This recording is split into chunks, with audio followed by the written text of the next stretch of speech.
So regarding the life cycle of schistosomia, what we need to remember is the human being is the definite host, snail is the intermediate host. Okay. So what happens is the infected stage is the cercaria. Okay, the cercaria will penetrate the skin, and this is the one which corresponds to the swimmer's itch. Okay, the swimmer's itch is the phase where the patient is going to have local symptoms. There will be erythema, itching at the site of penetration of the cercaria stage. So when it enters into the human being, they will lose the tails and they will develop into schistosomia, enter the circulation, go to the portal circulation in the liver where they mature into the adults.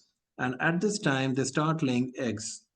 Okay, and this is the time which corresponds to the systemic symptoms known as Katayama fever.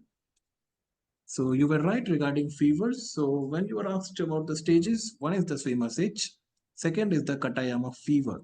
Okay, and then they migrate. So now it depends. If it is a hematobium, the hematobium is going to migrate to the vesical plexus. Okay, the hematobium is going to migrate to the vesical plexus, venous plexus of the bladder, and from there the eggs are going to be released into the urine, and then they enter into the water. The eggs will hatch into metacidia. They will penetrate the snail.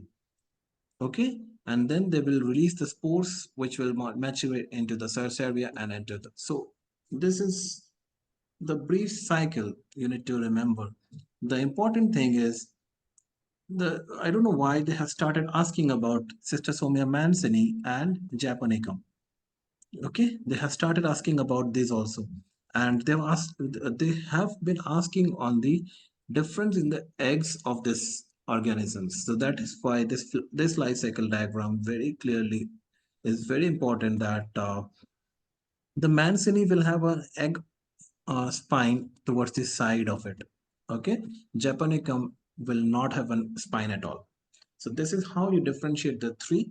And probably symptomatically, mancini and Japonicum, they will be causing more problem in the liver and the bowel and the blood bowel. They will be going to the vesical plexus. So once the egg goes to the vesical plexus, eggs are released in the blood vesicle venous plexus. There is calcification of the bladder. This is known as the eggshell calcification. The bladder will appear to be entirely calcified. So what are the problems with it? So problems with it are bladder calcification. Okay, that will give the bladder a very small capacity, or the patient may go into retention because the bladder will not be contracting because of the calcification. And there will be, if you do a ultrasound, if you give a cystoscopy, you will find sandy patches.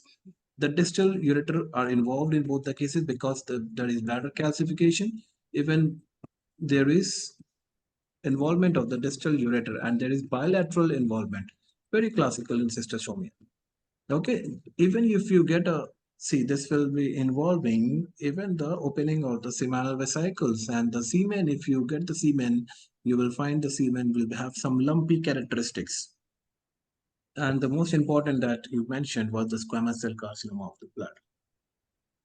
The treatment, you treat it with a praziquantel 40 milligram per kg single dose or divided dose, and the cure rate was great. The thing that you need to explain is the abdomen pain and the bloody diarrhea.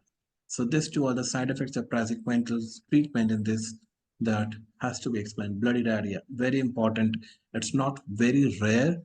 Vomiting, abdomen pain, definitely. But the examiner is waiting to hear about bloody diarrhea. Okay. So these things are highlights in this schistosomiasis, which has been very commonly being asked nowadays.